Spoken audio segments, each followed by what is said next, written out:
America is a nation of immigrants, a melting pot of people including Caribbean, all contributing to the abundant diversity of American life, like Melanie Fiona, Neil deGrasse Tyson, Shirley Ralph, Kata Lawrenson, Abby Phillips, Maxwell, Justina Nixon Santil, and Shaggy. We honor their contributions and commemorate June as National Caribbean American Heritage Month. Join us. For more information, visit celebratejune.org.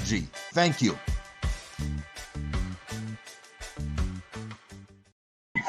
Well, hello, wherever you are watching. I'm Dervan Malcolm. Welcome to Caribbean Eye on Washington, a series of summaries on the daily discussions in this Caribbean American Legislative Week, one of the many activities to mark Caribbean American Heritage Month. Now, Day 1 dealt with the census, immigration, and COVID. Day 2, diplomacy and security matters. Day 3, education and healthcare. Today, it was all about energy, trade, and development. Let's get right into this evening's edition of Caribbean Eye on Washington with the founder and president of the Institute of Caribbean Studies, Dr. Claire Nelson, and Dr. Amala Luncheon, co-chair, Prosperity. Hello, Dr. Amala Luncheon. How are you? Hi, Dervan. Good night. How are you tonight? I am fine, thanks. And I see a familiar name here. Denis, it looks French. Denis would be Denis as opposed to Dennis. Denis Chabrol. Hi, how are you? Dennis is joining us from Guyana, actually, and so he's going to ask us some hard questions too, just like you. So we sort of spread out, who gets to hear us. Looking forward. So then, let's get the ball rolling with you, Amala. How was today for you? Today was good. A lot of insightful information. The first thing that we did, we started with energy, so oil and gas and energy. And in the first panel, we had a bunch of people from Guyana. So we had Dr. Dawn Stewart, we had Dr. Troy Thomas, and Dr. Vince Adams. And they actually went through some of the issues that Guyana has now with oil and gas, and of course Exxon and flaring and that sort of thing. And we learned quite a lot. Also in that session, towards the end, we kind of learned that as much as Guyana has this, they're sitting on this $40 billion industry that we spoke about for the last 2 days, they could be looking towards renewable energy. So that was a little bit of a light bulb moment there. But still, there's all this talk around oil and gas. Some of the interesting things were that women are actually protesting some of the things that did not go right initially, like with contracts that were signed and so on, that came out. Dr. Thomas actually had a matter before the court, and Exxon had to have a document revised where they were given, I think it was 24 years, and Dennis could correct me if I'm wrong, and now they've got it down to 5 years in the interim, and then they would need to renew that contract. So that I actually found relatively interesting. Well, it sounds like Guyana is where it's at. Maybe Dennis Chabrol can give us his perspective. I mean, he's in Guyana. Love Guyana, actually. I've been there twice. Went to Kaitcha Falls and saw this what's it? The tallest wooden building. St. Martin's Cathedral. Yeah, etc. Yeah, wonderful place. So a lot more seems to be happening in Guyana these days. A lot more. There's renewed hope, renewed energy, pun intended.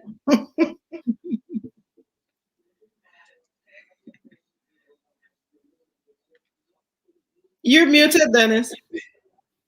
We're not hearing you. Unmute, please.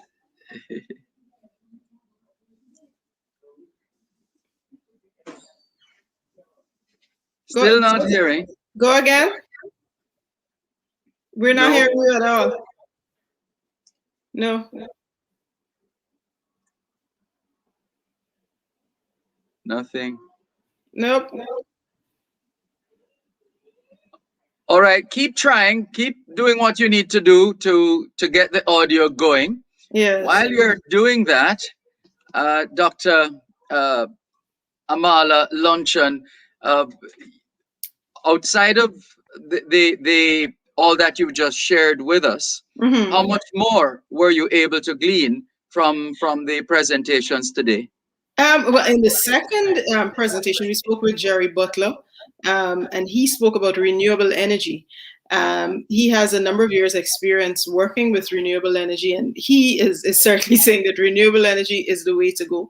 And he spent over an hour going through, some of the things that the Caribbean needs to do, what the Caribbean has done, and that was actually quite an interesting presentation as well. So we really need to be looking at things besides fossil fuels, so geothermal energy and places like St. Lucia, St. Vincent, places that have volcanoes and so on.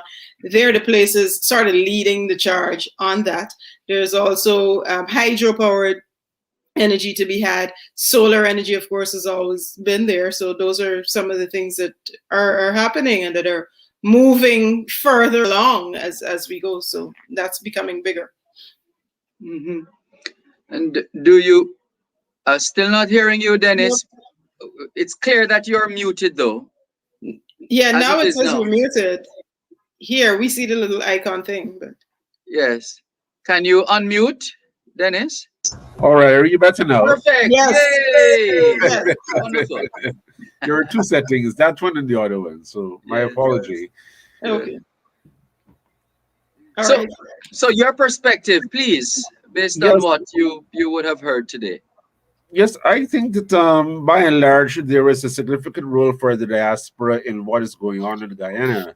At the end of the day, a lot of what will happen in the oil and gas sector will have to be driven by policy, legislation, and regulation if we are to all benefit from the industry.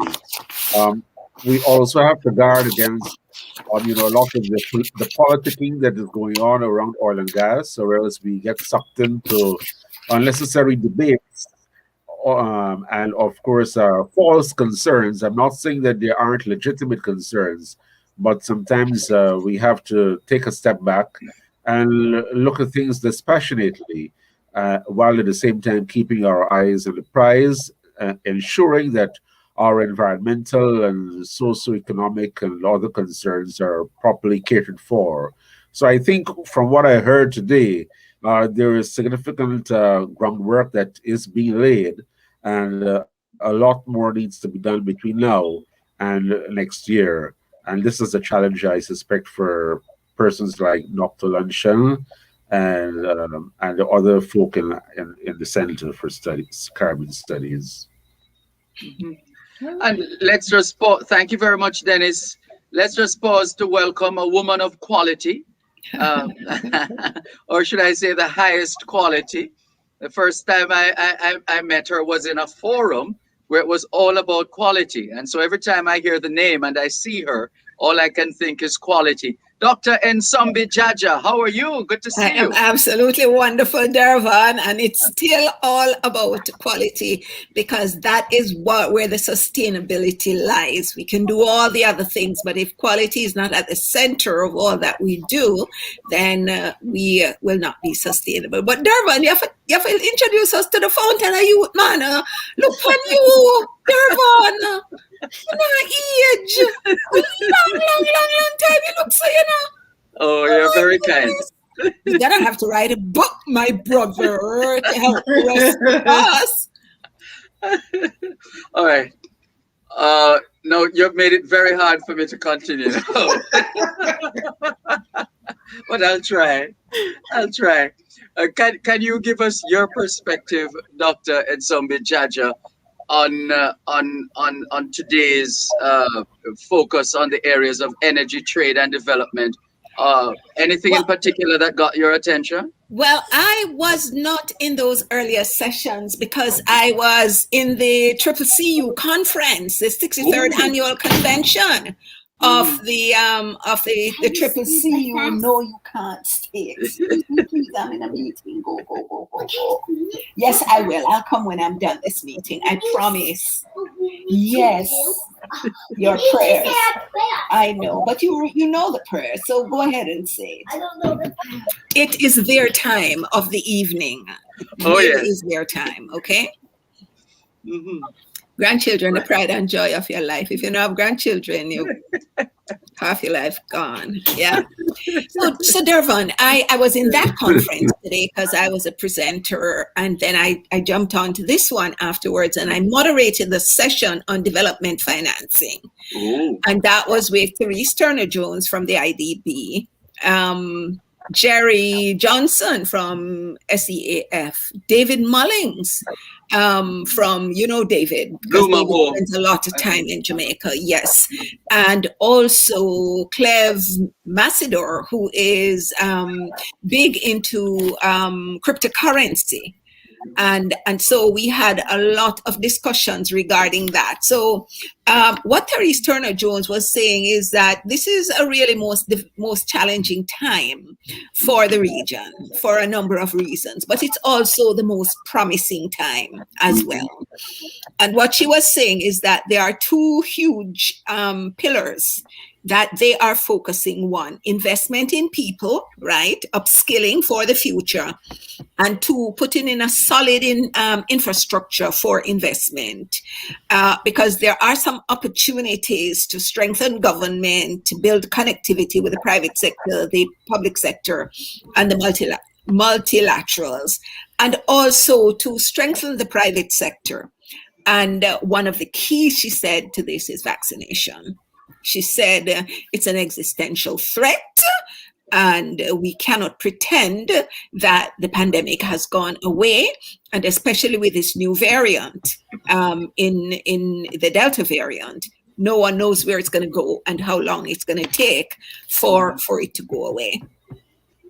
So Cleve was speaking, Massidor. She is let me just tell you who she is, so you have a better understanding of this woman of power we are dealing with.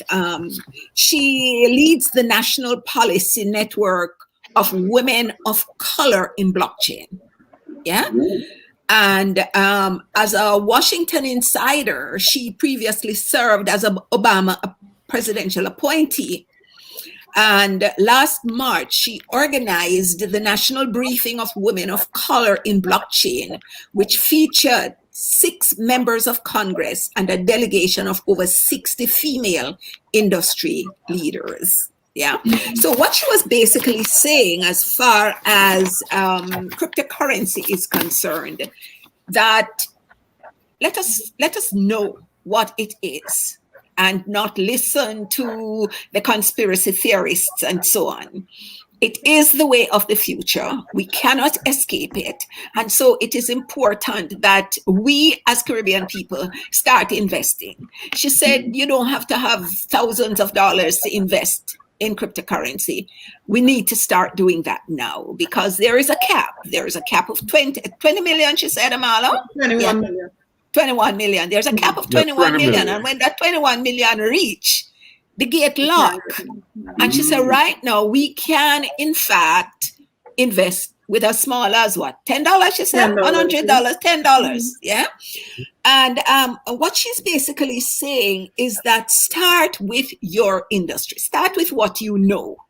Because you go outside of your industry, you don't know the industry, and therefore you will pick up information from those who know and those who don't know. And then on the basis of that, you are going to make some bad decisions.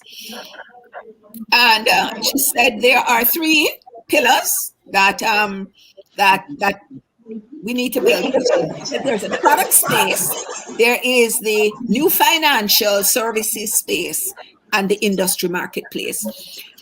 Jerry Johnson now has a private equity fund that closes the gap between the banks and the small businesses, small medium enterprises that cannot access the private equity market. They can't trade on the stock exchange because they just don't have it. So what SEF does is provide financing for those who can't access any of it, right?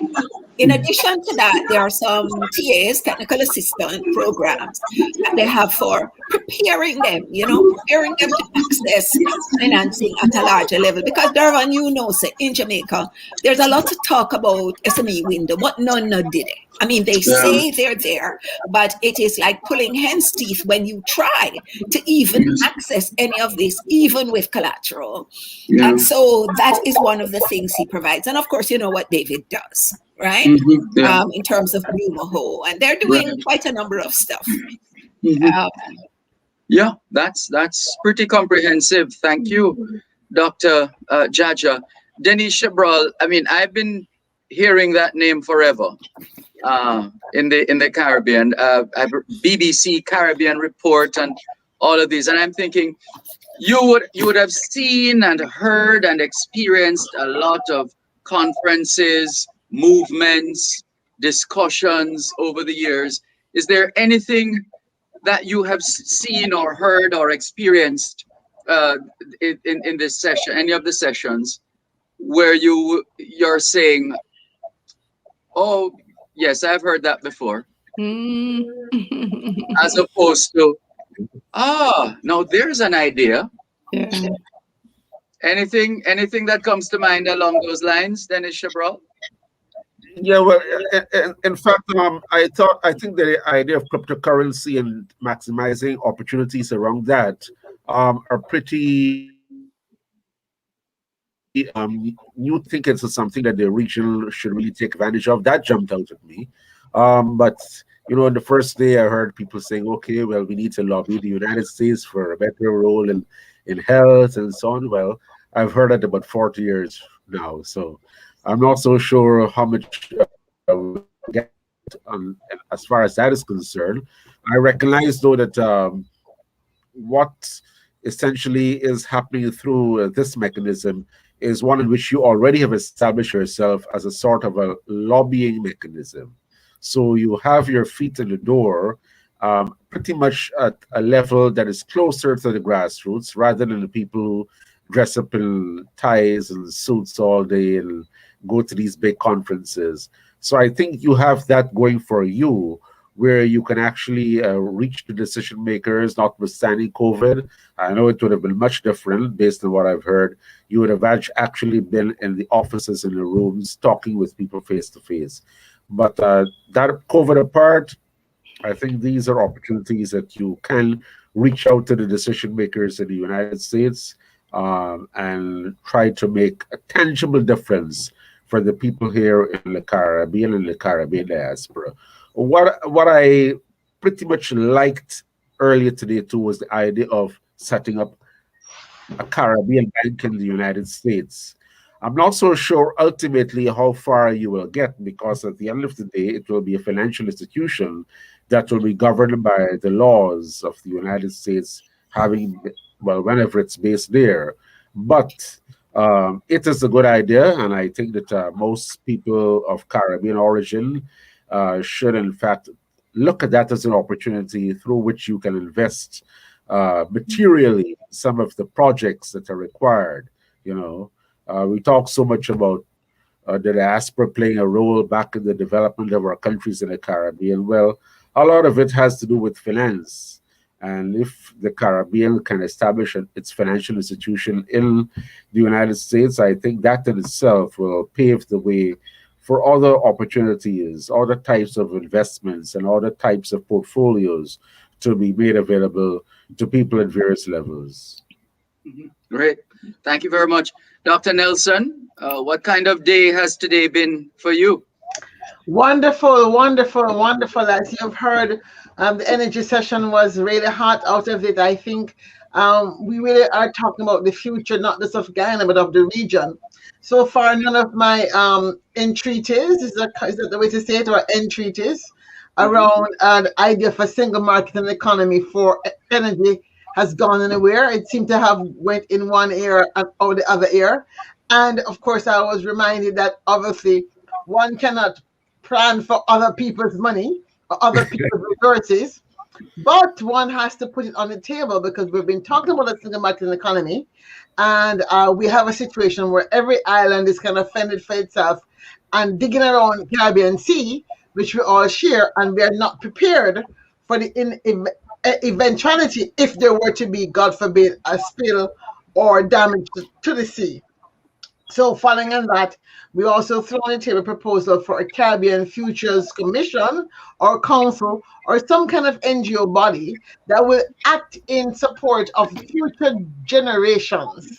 And that was very exciting to me to find out Dr. Troy Thomas in Guyana has already taken on the system by actually filing suit on behalf of future generations. So I was ecstatic with that knowledge because we have been talking to the Welsh Futures Commissioner, and we had her on June 7th on World Island Day, which ITS launched in June this year, and we're hoping to build on that. And Wales has already pledged support to provide institutional strengthening and technical assistance and training for any small island organization that wants to try to advance the construct of a futures generation commission in their territory. So I'm very excited about finding Dr. Troy Thomas, who's at the University of Guyana, and really must commend him for his work. I mean, Jerry Butler, who spoke from CRETS, the Caribbean Renewable Energy Forum, was very clear that renewable energy is back after 4 years of being in the wilderness. And so we do hope that since it's part of the pillar that the U.S. government is concerned with, we can also advance the idea of this regional energy space being a single market. So, for example, if countries start talking about bringing in hybrid vehicles and those things, they can operate as one market to create better economies of scale with the people who they're buying these and importing these things from. So that's the kind of new ideas we want to put out on the table. And as we heard, we moved from that to trade, some really great ideas, just really feeling highly optimistic. We had the opportunity to hear very briefly from Congresswoman Barbara Lee, and it was opportune that she could stop by. I mean, we have been talking to her staff almost daily, saying, okay, what the schedule look like. And they did tell me, well, she's going to try and drop by in this section because we know that this was the broadest area of import, and she's now, I think, vice chair of the state foreign operations committee. So we have work to do in terms of providing her with information and support and language and analysis and stuff like that to improve, possibly to take our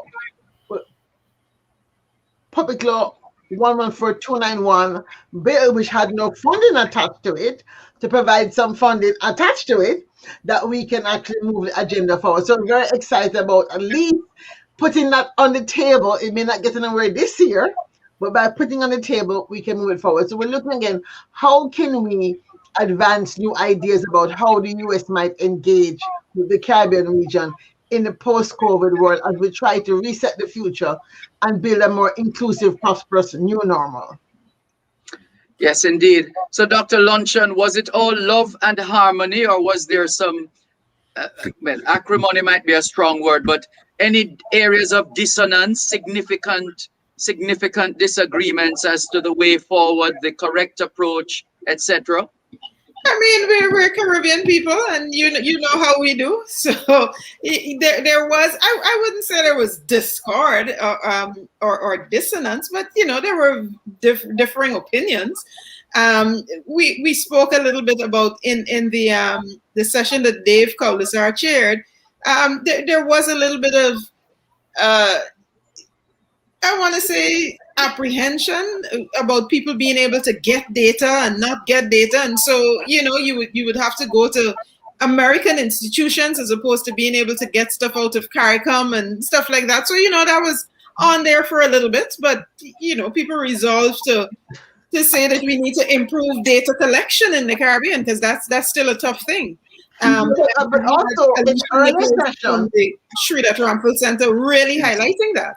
yeah, but there's also in early session some, I would say, not dissonance, but also concern about how can civil society have teeth when we're so small, so we're not funded, we're ineffective. And so my insistence on organizing was sort of, there's pushback there. They didn't feel that maybe I was naive, and so I had to kind of bring out my Big quote, guns. nanny guns, right?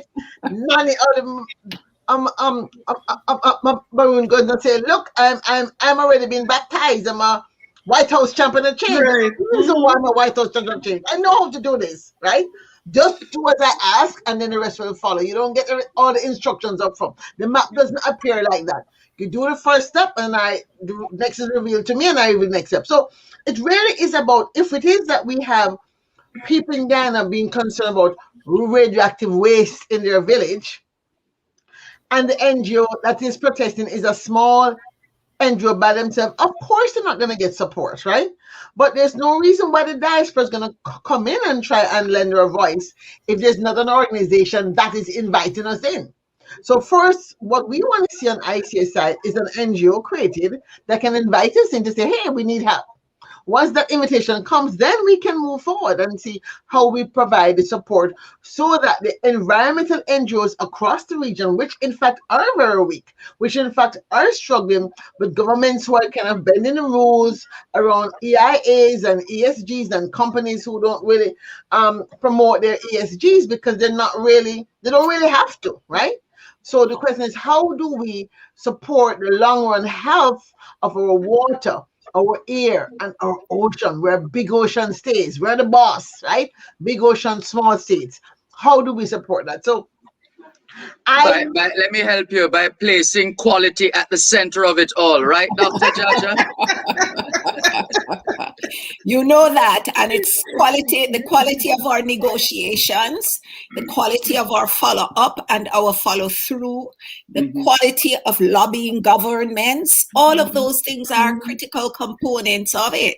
Because if you take a look at what's happening in the region with those who already have pushed forward to invest in renewable energy, and the help that they are getting in terms of sustainability, there has to be some lobbying in terms of government policies to be able to support those. Because when you look at the data, when you look at the trends for the next 20, 30 years, you will see that wind and solar are going to be taking over from fossil fuel energy.